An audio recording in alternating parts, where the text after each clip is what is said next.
नमस्कार, 12 बजे के समाचारों में आपका स्वागत है। मैं हूं मोनिका चौहान और समाचारों में सबसे पहले नजर डालते हैं हेडलाइंस पर।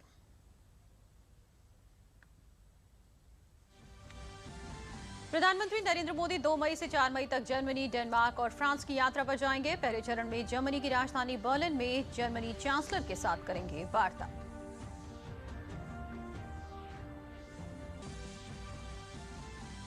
मुख्यमंत्री योगी आदित्यनाथ ने मई दिवस के अवसर पर प्रदेश के श्रमिकों को दी शुभकामनाएं। उन्होंने कहा, प्रदेश के विकास में श्रमिकों का महत्वपूर्ण योगदान।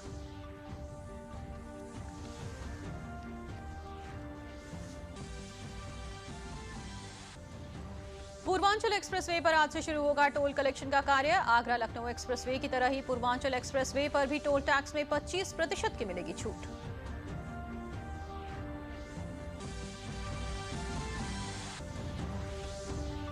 और प्रदेश में भीषण गर्मी का प्रकोप जारी। लखनऊ, कानपुर, प्रयागराज और झांसी में पारा पहुंचा 45 के पार। बांदा में दर्ज किया गया 47 डिग्री सेल्सियस तापमान।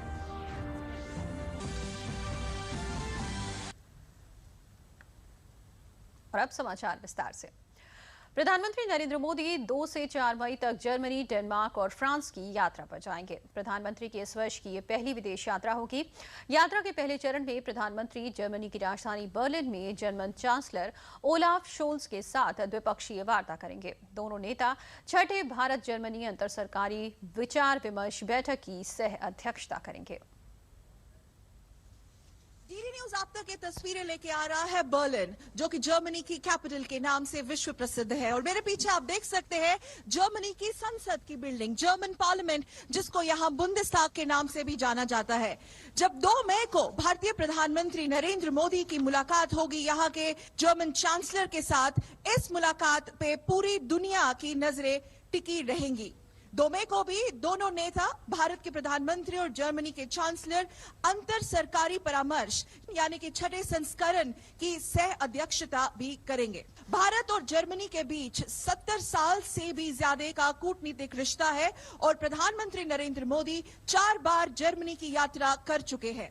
हमारे पीछे है जर्मन चांसलर का ऑफिस, यहाँ पे जर्मन चांसलरी के नाम से भी माना जाता है। और यहाँ पे 2 मई को प्रधानमंत्री नरेंद्र मोदी जी की मुलाकात होगी जर्मन चांसलर ओलाफ शोल्ज के साथ और दोनों नेता द्विपक्षीय बातचीत भी करेंगे। और जर्मन चांसलर के ऑफिस में प्रधानमंत्री नरेंद्र मोदी को गार्ड ऑफ ऑनर के साथ भी सम्मानित किया जाएगा।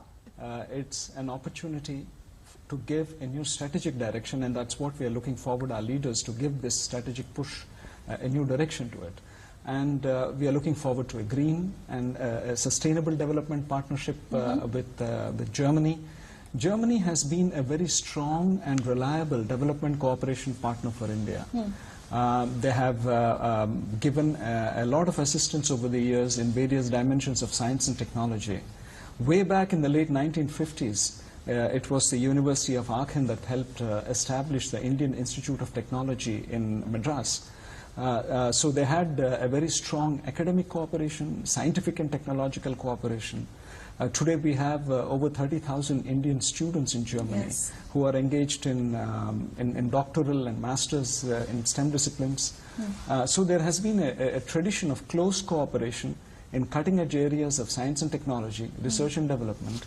दोनों देशों के बीच इस साल 1.65 लाख करोड़ से भी ज्यादा रुपए का कारोबार हो चुका है और भारत में सबसे ज्यादा विदेशी निवेश करने वाला जर्मनी 7वां देश है। 2021-22 की 3 तिमाही में जर्मनी ने भारत में 4000 से भी ज्यादा करोड़ रुपए का निवेश किया है। वर्ष 2000 से भारत और जर्मनी की रणनीतिक साझेदारी काफी लगातार मजबूत होती दिखी जा रही है।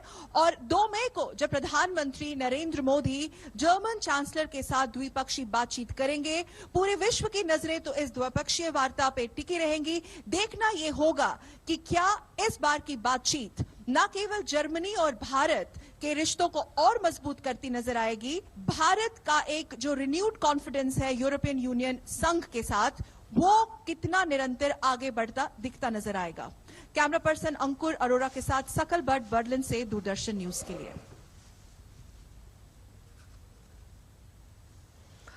प्रधानमंत्री नरेंद्र मोदी अपनी डेनमार्क यात्रा के दौरान भारत डेनमार्क व्यापार मंच में भी हिस्सा लेंगे। पीएम मोदी डेनमार्क में प्रवासी भारतीयों को भी संबोधित करेंगे। इसके अलावा भारत प्रशांत और मुक्त व्यापार समझौतों में यूरोपीय संघ की भूमिका जैसे विषयों पर प्रधानमंत्री नरेंद्र मोदी की डेनमार्क यात्रा के दौरान चर्चा होगी। प्रधानमंत्री नरेंद्र मोदी 3 मई को डेनमार्क के प्रधानमंत्री मेटे फ्रेडरिक्सेन के निमंत्रण पर आधिकारिक यात्रा पर डेनमार्क की राजधानी कोपेनहेगन का दौरा करेंगे। इस दौरान गैर पारंपरिक ऊर्जा की साझेदारी, उच्च तकनीक कौशल में सहयोग, स्वास्थ्य क्षेत्र में साझेदारी को लेकर चर्चा होगी। इसके अलावा भारत प्रशांत और मुक्त व्यापार समझौतों में यूरोपीय संघ की भूमिका जैसे विषयों पर प्रधानमंत्री नरेंद्र मोदी की डेनमार्क यात्रा के दौरान भी चर्चा होगी। With Denmark, it's not just a bilateral one. Prime Minister of Denmark was here last year, as you would recall. We also have expanded our interaction with individual Nordic countries, and this is a good opportunity to discuss in a more structured format. प्रधानमंत्री Modi Denmark की अपनी यात्रा के दौरान Bharat Denmark व्यापार मंच में भी हिस्सा लेंगे। भारत और डेनमार्क के बीच पहले से ही मजबूत व्यापारिक संबंध है।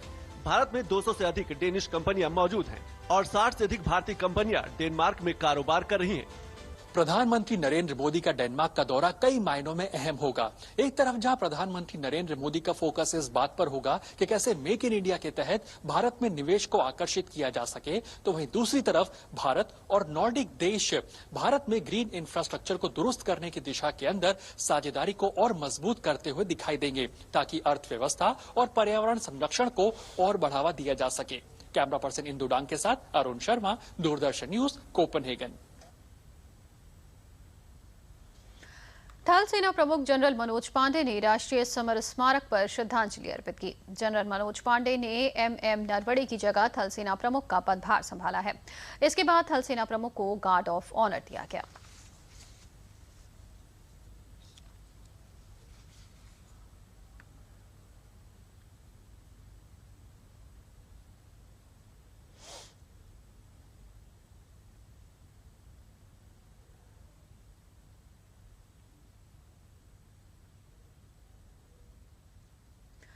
थल सेना प्रमुख मनोज पांडे ने भारतीय सेना के इतिहास को गौरवशाली बताते हुए कहा कि भारतीय सेना ने देश की अखंडता और सुरक्षा को कायम रखने में बेहतरीन काम किया है। एक गौरवशाली जिसने देश की अखंडता बखूबी काम किया है, थल सेना का उतना ही अच्छा जो पूरी तरह या पूर्णतया प्रतिबद्ध। कोयला मंत्रालय ने कहा है कि देश में कोयले का पर्याप्त भंडार मौजूद है। वहीं ताप घरों तक आपूर्ति सुनिश्चित करने के लिए उन मार्गों पर यात्री रेलगाड़ियों को रद्द किया गया है या मार्ग परिवर्तित किया गया है जहां पर यात्रियों की संख्या काफी कम है। बढ़ती बिजली की मांग के बीच कई राज्यों से बिजली उत्पादन कम होने और कोल सप्लाई प्रभावित होने की खबरें आने के बाद केंद्रीय कोयला मंत्री ने स्पष्ट किया है कि देश में कोयले की कोई कमी नहीं है। उन्होंने बताया कि आज ही 818 मीट्रिक टन कोयले की सप्लाई विभिन्न राज्यों में की गई है। उन्होंने भ्रम फैलाने वाले विपक्षियों को भी जवाब दिया। In UPA 10 years, after 10 years, their supply was 566 million ton. Today we are supplying 818 million ton that we are supplying today, coal.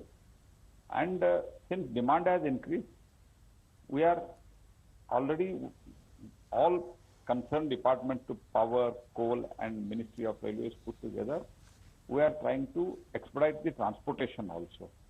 वहीं सरकार ने ताप विद्युत घरों तक कोयले की सप्लाई समय से सुनिश्चित करने के लिए कई यात्री रेलगाड़ियों को रद्द भी किया है। साथ ही सरकार ने ये भी स्पष्ट किया है कि देश में कोयला भंडार की किसी भी प्रकार की कमी नहीं है। अप्रैल में कोयला उत्पादन में 27.2% की वृद्धि हुई है। कोल इंडिया ने 28 अप्रैल 2022 तक 4.96 करोड़ टन कोयले का उत्पादन किया है। पूरे माह के दौरान 5.3 करोड़ टन कोयले के उत्पादन की उम्मीद।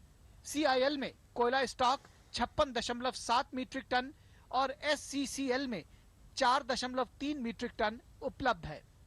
सेंट्रल कोलफील्ड लिमिटेड के मुख्य प्रबंध निदेशक ने जानकारी दी है कि उनके पास 6 मिलियन टन कोयले का भंडार उपलब्ध है और 1.85 लाख टन कोयले की तापघरों को रोजाना आपूर्ति की जा रही है।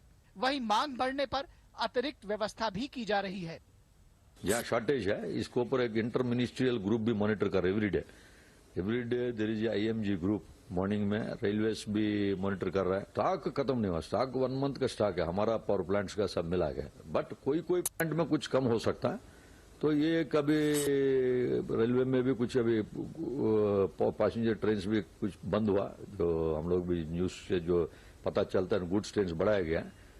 जब देश के उत्तरी हिस्से अप्रत्याशित गर्मी से गुजर रहे हैं, ऐसे में विद्युत मंत्रालय ने शुक्रवार को एक ट्वीट के जरिए जानकारी दी कि बीते वर्ष के मुकाबले इस महीने में बिजली की मांग में 12% की बढ़ोतरी दर्ज की गई है और ये 182.559 गीगावाट से 204.653 गीगावाट हो गई है। Bureau report, DD news. भीषण गर्मी के चलते बिजली की बड़ी मांग को देखते हुए योगी सरकार ने 1 मई से लगभग 2000 मेगावाट अतिरिक्त बिजली का इंतजाम किया है। सिक्किम और हिमाचल प्रदेश से 400 मेगावाट हाइड्रो पावर जुटाने के अलावा बैंकिंग की 325 मेगावाट विद्युत मध्य प्रदेश से और लगभग 283 मेगावाट बिजली राजस्थान से मिलने की संभावना है। इसी तरह बिडिंग के जरिए 430 से 950 मेगावाट बिजली की व्यवस्था की जा रही है। प्रदेश में केंद्रीय सेक्टर से 332 मेगावाट, राज्य सेक्टर से 118 मेगावाट और अन्य स्रोतों से 331 मेगावाट की उपलब्धता 29 अप्रैल से बढ़ी है। भीषण गर्मी के कारण प्रदेश में बिजली की मांग बेतहाशा बढ़ी है। वर्तमान में प्रदेश की मांग लगभग 22,500 मेगावाट तक पहुंच गई है। बावजूद इसके उत्तर प्रदेश पावर कॉर्पोरेशन प्रदेश में बिजली आपूर्ति को सामान्य रखने के लिए युद्ध स्तर पर प्रयास कर रहा है। इस बढ़ी हुई मांग को देखते हुए पावर कॉर्पोरेशन रिकॉर्ड विद्युत आपूर्ति सुनिश्चित कर रहा है। उपभोक्ताओं को बेहतर सुविधा देने के लिए टोल फ्री नंबर 1912 की लगातार मॉनिटरिंग की जा रही है। स्थानीय खराबी को कम से कम समय में ठीक कराने की कोशिश की जा रही है। अप्रैल माह में 1912 टोल फ्री नंबर पर पूरे प्रदेश से 17,000 शिकायतें मिली थी, जिनमें 16,418 का निस्तारण कर दिया गया है।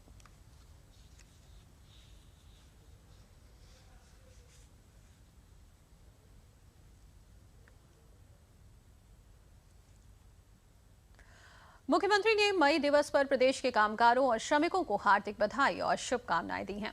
मुख्यमंत्री ने कोरोना संक्रमण के दृष्टिगत सभी सावधानियां बरतते हुए मई दिवस के कार्यक्रम संपन्न करने की अपील की। उन्होंने कहा कि मई दिवस श्रमेव जयते का उद्घोष करता हुआ विकास की प्रक्रिया में श्रम के महत्व को रेखांकित करता है। मई दिवस हमारे कामगारों और श्रमिक वर्ग की कड़ी मेहनत और उपलब्धियों के सम्मान का आयोजन है। मुख्यमंत्री ने कहा कि केंद्र और प्रदेश सरकार श्रमिक हितों के लिए समर्पित भाव से कार्य करते हुए उनके श्रम को सम्मान देने के लिए कृत संकल्पित है। इस अवसर पर हम सभी को प्रदेश की प्रगति की नई ऊंचाइयों की ओर ले जाने का संकल्प लेना चाहिए। मुख्यमंत्री ने लोगों से कोरोना संक्रमण के दृष्टिगत सभी सावधानियां बरतते हुए मई दिवस के कार्यक्रम संपन्न करने की अपील की है।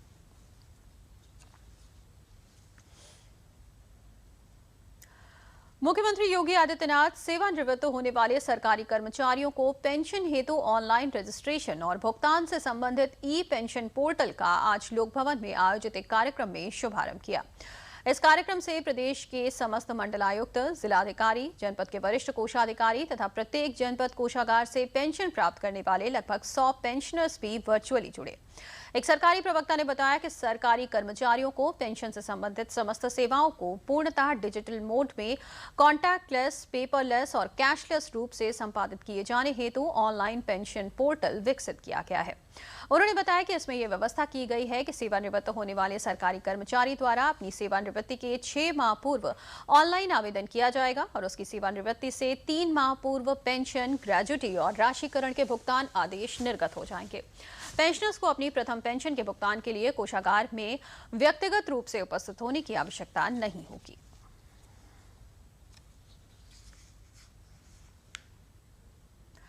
पूर्वांचल एक्सप्रेसवे पर आज से टोल कलेक्शन का कार्य शुरू हो गया है। जनपद लखनऊ से गाजीपुर तक 2 मुख्य टोल प्लाजा सहित कुल 13 टोल प्लाजा पड़ेंगे। एक्सप्रेसवे पर बीच के एंट्री एग्जिट पॉइंट पर 11 छोटे टोल प्लाजा होंगे। एक्सप्रेसवे पर बीच में कहीं से भी सफर शुरू करने वाले को भी टोल टैक्स देना होगा। आगरा लखनऊ एक्सप्रेसवे की तरह ही पूर्वांचल एक्सप्रेसवे पर भी टोल टैक्स में 25% छूट जारी रहेगी। यूपीडा के मुख्य कार्यपालक अधिकारी अवनीश कुमार अवस्थी ने जानकारी देते हुए ये बताया कि पूर्वांचल एक्सप्रेसवे पर स्थापित टोल प्लाजाओं के संचालन और टोल कलेक्शन तथा 6 एम्बुलेंस और 12 पेट्रोलिंग वाहन उपलब्ध कराए जाने हेतु चयनित एजेंसी को मंत्रिपरिषद द्वारा अनुमोदन पहले ही दिया जा चुका है। राज्य सरकार को टोल वसूली से राजस्व प्राप्त होने के साथ साथ वाहनों और यात्रियों की सुविधा भी सुनिश्चित की जा सकेगी। इसके अलावा आवश्यकता पड़ने पर उन्हें त्वरित चिकित्सा सुविधा भी प्राप्त हो सकेगी। इस निर्णय से रोजगार के अवसर भी सृजित होंगे।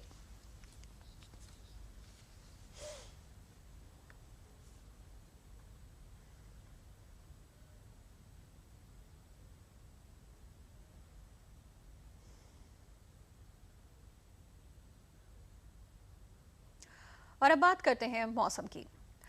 प्रदेश में कल शुक्रवार को बांदा प्रदेश का सबसे गर्म जिला रहा। यहां का अधिकतम तापमान 47 डिग्री सेल्सियस दर्ज किया गया। यूपी के 4 शहरों लखनऊ, कानपुर, प्रयागराज और झांसी में पारा 45 डिग्री के पार पहुंच गया है। मौसम विभाग ने 1 मई से 5 मई के बीच अलग अलग स्थानों पर बारिश की संभावना जताई है। लखनऊ में अप्रैल के महीने में गर्मी ने 23 साल का रिकॉर्ड तोड़ दिया है। 23 साल बाद यानी सन 1999 के बाद शुक्रवार को सीजन में पहली बार राजधानी का तापमान 45 डिग्री सेल्सियस को पार कर गया। यहाँ का अधिकतम तापमान 45.1 डिग्री सेल्सियस दर्ज किया गया। साथ ही दिन भर लू चली। इस वजह से मौसम बेहद गर्म रहा। मौसम विभाग के अनुसार प्रदेश में 1 मई से पश्चिमी विक्षोभ का असर देखा जा सकता है। पश्चिमी विक्षोभ के कारण 1 मई को पूर्वी प्रदेश और 2 मई से 5 मई तक प्रदेश के अलग अलग स्थानों पर हल्की बारिश हो सकती है। 3 मई तक प्रदेश भर के अलग अलग स्थानों पर धूल भरी आंधी चलने का अनुमान है। इस दौरान लू का असर देखने को मिलेगा।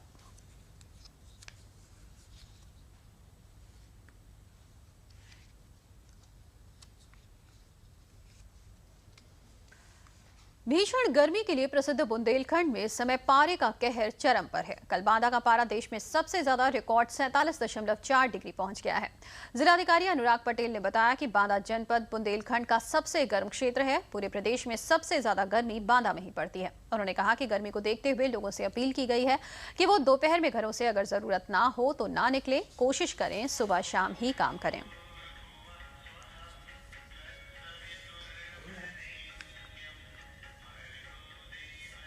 सर जो है कभी इस तरह नहीं पड़ी जो इस बार पड़ रही है। पानी की बोतल, साफी सभी कुछ जो है लेकर के निकलते हैं। उसके बाद भी पानी गर्मा जाता है तो जगह जगह पानी ढूंढना पड़ता है। ये बड़ी भीषण गर्मी है और इतनी गर्मी विगत दिनों में पड़ रही है जो मुझे तो लग रहा है कई साल का रिकॉर्ड तोड़े हुए है। पानी पीजिए तो प्यास नहीं बुझती है, जरा सा ज़्यादा निकल जाइए धूप में तो बीमार हो जाते हैं। बहुत तेज़ गर्मी है। कल बांदा का टेम्परेचर सबसे हाई रहा और जो हमारे मौसम विभाग ने हमें बताया है वो 47.4 पाया है दिन का, और सवेरे का टेम्परेचर 8 बजे का 29 कुछ बताया है। तो बहुत हार्ड दिन था कल और 47.4 काफ़ी ऊँचा तापमान। सरकार आम जनता की पानी की किल्लत को दूर करने के उद्देश्य से पानी की व्यवस्थाएं कर रही है और पानी के साथ साथ गांव की जनता को रोजगार देने का भी पूरा प्रयास कर रही है। जिले के अंदर 228 तालाब और 75 अमृत सरोवर तालाबों के जीर्णोद्धार की योजना बनाई गई है, जिसमें 148 तालाबों में बड़ी तेजी से खुदाई का काम चल रहा है। आने वाले समय में इन तालाबों से सभी को पानी मिल सकेगा और लोग अपनी प्यास बुझा सकेंगे। जिले के बीडीओ अमित मिश्रा ने बताया कि सरकार आम जनता को जल जीवन योजना के अंतर्गत पानी मुहैया कराने के लिए जुटी हुई है। एक तालाब में लगभग 40 से 50 पुरुष महिलाओं को काम करने का मौका मिल रहा है और एक तालाब लगभग 1 हेक्टेयर क्षेत्रफल में बनाया जाता है और कई गांवों को इससे पानी मिलता है। सरकार के इस प्रयास से लोगों को बहुत अधिक फायदा मिल रहा है।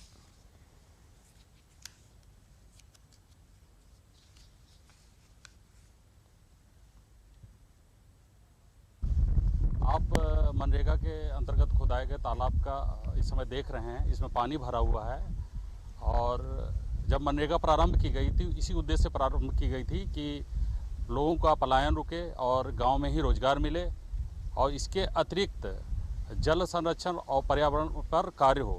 तालाब आप देख रहे होंगे पहले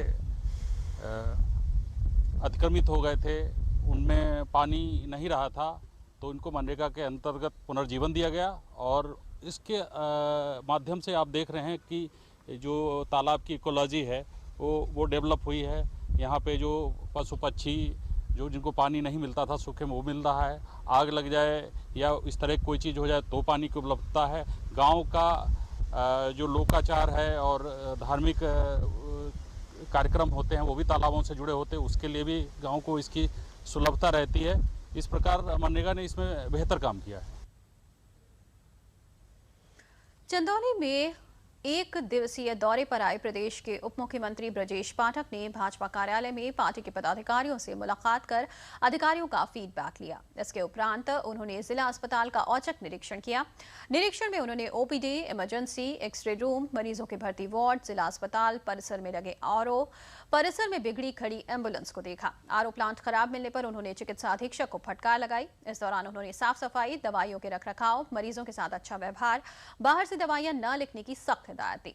जिला अस्पताल के निरीक्षण के बाद उप मुख्यमंत्री ने कलेक्ट्रेट का निरीक्षण किया और सभागार में अधिकारियों संग विकास कार्यों के बाबत समीक्षा बैठक की और सभी को शासन की मंशा के अनुरूप कार्य किए जाने का निर्देश दिया। उन्होंने कहा कि योगी सरकार में गुणवत्ता से समझौता नहीं किया जाएगा।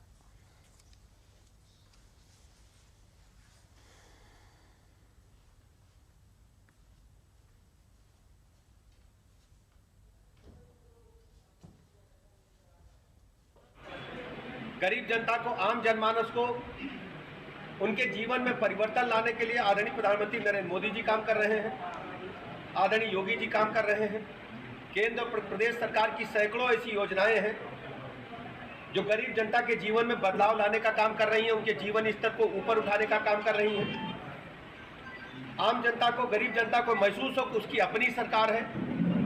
इसलिए हम सारे लोग सभी जनपदों में जाकर जनता के बीच में उनकी समस्याओं को सुनकर के निस्तारण करने के साथ ही साथ जो विकास कार्य हैं उनमें तेजी लाने का काम कर रहे हैं। विशेष रूप से जितने भी हॉस्पिटल्स हैं प्रदेश में, वहां पर सफाई का ध्यान रखा जाए, पेयजल का अच्छा इंतजाम हो, स्ट्रेचर, व्हील चेयर उपलब्ध हो, एम्बुलेंसेज सही समय पर चले, रिस्पांस समय उनका ठीक हो। इसके अलावा सभी चिकित्सक ड्यूटी पर आए, जो पैरामेडिकल स्टाफ है वो भी ड्यूटी पर समय से आए और उनका व्यवहार मरीजों से बहुत अच्छा हो, सद्व्यवहार जिसको कहते हैं। मरीज को भगवान मान करके हम लोग सेवा करेंगे। अस्पताल परिसर से किसी भी हालत में मरीज को निराश होकर के हम जाने नहीं देंगे और जो भी दवाइयाँ शासन उपलब्ध करा रही है उनको मरीजों तक पहुँचाने का काम, जो अन्य चिकित्सीय व्यवस्थाएं हैं उनको मरीजों तक पहुँचाने का काम हम सबका धर्म है, हम सबका फर्ज है। उसी के अनुकरण में हम सब लोग आपके चंदौली जनपद में आए हैं। प्रदेश के उप मुख्यमंत्री केशव प्रसाद मौर्य ने मथुरा में जनता दरबार लगाकर लोगों की समस्याएं सुनी और संबंधित अधिकारियों को शिकायतों का निस्तारण कराने के लिए निर्देश दिए। उप मुख्यमंत्री ने कलेक्ट्रेट में अधिकारियों के साथ बैठक की। उन्होंने अधिकारियों से कहा कि सरकार का उद्देश्य प्रत्येक घर में नल से शुद्ध पानी की उपलब्धता और शिक्षा के स्तर को उच्च श्रेणी का बनाने का है। प्रत्येक गरीब को उसके हक का पूर्ण राशन, चिकित्सा का पूर्ण लाभ और रहने के लिए पक्के मकान उपलब्ध कराए जाएं। मथुरा को एक मॉडल के रूप में विकसित करें। केंद्र सरकार द्वारा कोरोना काल में गरीब लोगों को निःशुल्क खाद्य सामग्री उपलब्ध कराई गई और अंत्योदय कार्ड धारकों को तेल, चीनी, नमक भी दिया जा रहा है। उन्होंने प्राथमिक विद्यालय दामोदरपुरा का निरीक्षण किया। बच्चों से करीब 20 मिनट वार्ता करके पढ़ाई, शिक्षक के व्यवहार, किताब, ड्रेस, जूते की उपलब्धता आदि की जानकारी प्राप्त की। उप मुख्यमंत्री ने आंगनबाड़ी केंद्र में जाकर 5 महिलाओं की गोद भराई की और 2 बच्चों को खीर खिलाकर अन्नप्राशन किया। उप मुख्यमंत्री नगर पंचायत गोकुल स्थित कान्हा गौशाला गए, जहां उन्होंने उपस्थित गौवंश को गुड़ और हरा चारा खिलाया। उप मुख्यमंत्री 2 दिवसीय कार्यक्रम में मथुरा दौरे पर आए हुए थे।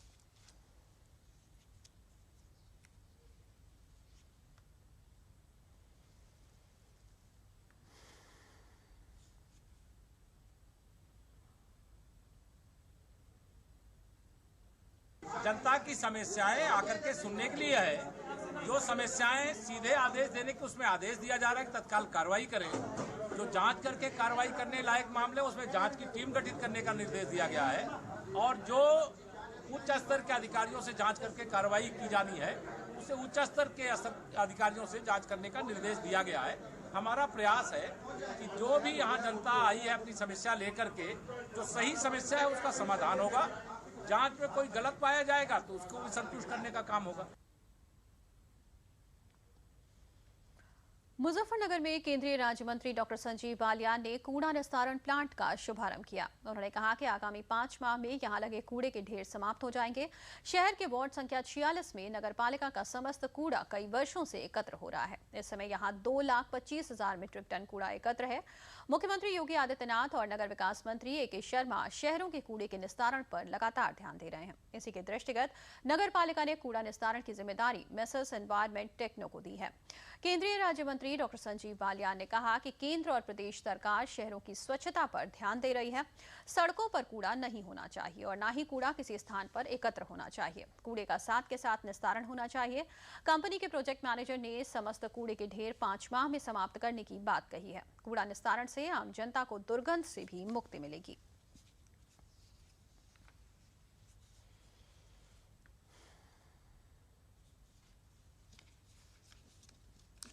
पिछले कई सालों से मुजफ्फरनगर में पहले ए टू जेड एक कंपनी थी, उसको कूड़ा निस्तारण का काम दिया गया था। कई वर्ष पूर्व कंपनी यहाँ से भाग चुकी है। तो एक बहुत बड़ी समस्या थी कि पूरे मुजफ्फरनगर में कई सालों से कूड़े के ढेर इकट्ठे होते जा रहे थे और कहीं ना कहीं इस क्षेत्र का जो पूरा आसपास के लोग रहते हैं उनके लिए एक समस्या भी थी, स्मेल भी थी और एक कह सकते हैं एनवायरनमेंट के लिए बहुत बड़ा खतरा था। आज इसकी शुरुआत हुई है, एक ट्राई पार्टी एग्रीमेंट हुआ है CNDS नगर पालिका एक कंपनी है, प्राइवेट कंपनी, उसके बीच में 5 महीने में शायद 2.5 लाख टन के करीब है कूड़ा, 2.25 लाख टन कूड़ा है। ये कंपनी 5 महीने में इस कूड़े का पूर्ण रूप से निस्तारण करेंगी। मुझे उम्मीद है बहुत सालों से हम कोई कामयाब प्रोजेक्ट नहीं दे पाए। हमने जब प्रयास किए कूड़ा निस्तारण के, हमेशा ज़्यादातर हमारे फेल हुए हैं। मुझे उम्मीद है कि जो नई कंपनी है ये समयबद्ध तरीके से 5 महीने के अंदर इस पूरे कूड़े का निस्तारण भी करेगी और भविष्य में जो और कूड़ा जनरेट होगा उसके लिए भी या तो इस कंपनी से व्यवस्था होगी या दूसरी कंपनी से। तो कम से कम इस जो एक ये बहुत बड़ी समस्या है मुजफ्फरनगर शहर की, उससे इससे छुटकारा कहीं ना कहीं मिलने का काम होगा। केंद्रीय राज्य मंत्री साध्वी निरंजन ज्योति ने जनपद जालौन में भाजपा कार्यकर्ता प्रशिक्षण शिविर को संबोधित किया। उन्होंने कहा कि प्रदेश भर में पार्टी द्वारा कार्यकर्ता सम्मेलन का उद्देश्य कार्यकर्ताओं और पदाधिकारियों के बीच समन्वय स्थापित करना है। वहीं उन्होंने बढ़ती महंगाई को लेकर कहा कि रूस और यूक्रेन के बीच हुए युद्ध का असर हर देश की अर्थव्यवस्था पर पड़ा है। देश के प्रधानमंत्री ने सभी मुख्यमंत्रियों के साथ बैठक कर सभी नागरिकों को सुविधा पहुंचाने के निर्देश दिए।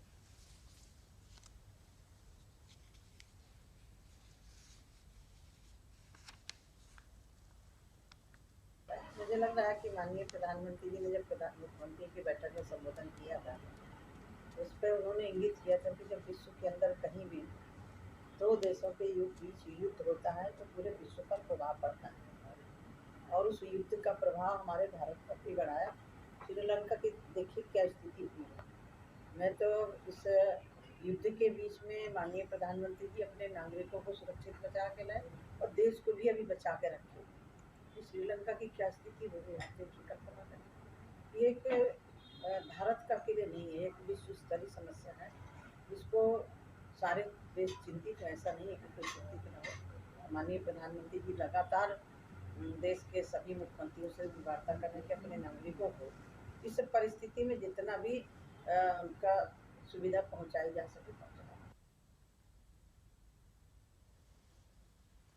उत्तर प्रदेश में युवाओं के तकनीकी सशक्तिकरण योजना के अंतर्गत लखीमपुर खीरी में छात्र छात्राओं को केंद्रीय गृह राज्य मंत्री अजय मिश्र ने टैबलेट और स्मार्टफोन वितरित किए।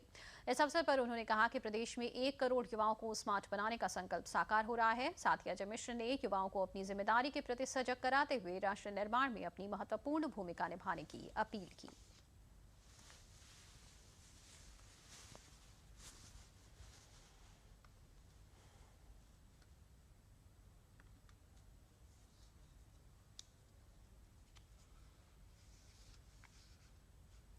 चाहते हैं कि हमारे देश में विश्व स्तर की शिक्षा दी जाए और उसके लिए जो भी आवश्यक है टैबलेट वितरण, स्मार्ट वितरण, आज आपने स्मार्टफोन का वितरण देखा, लेकिन इसी तरह से बहुत सारे प्रयास हमारी सरकारों के द्वारा किए जा रहे हैं। बहुत जल्दी शिक्षा में एक बड़ा परिवर्तन ला करके हम वर्ल्ड क्लास की शिक्षा अपने यहाँ देखें।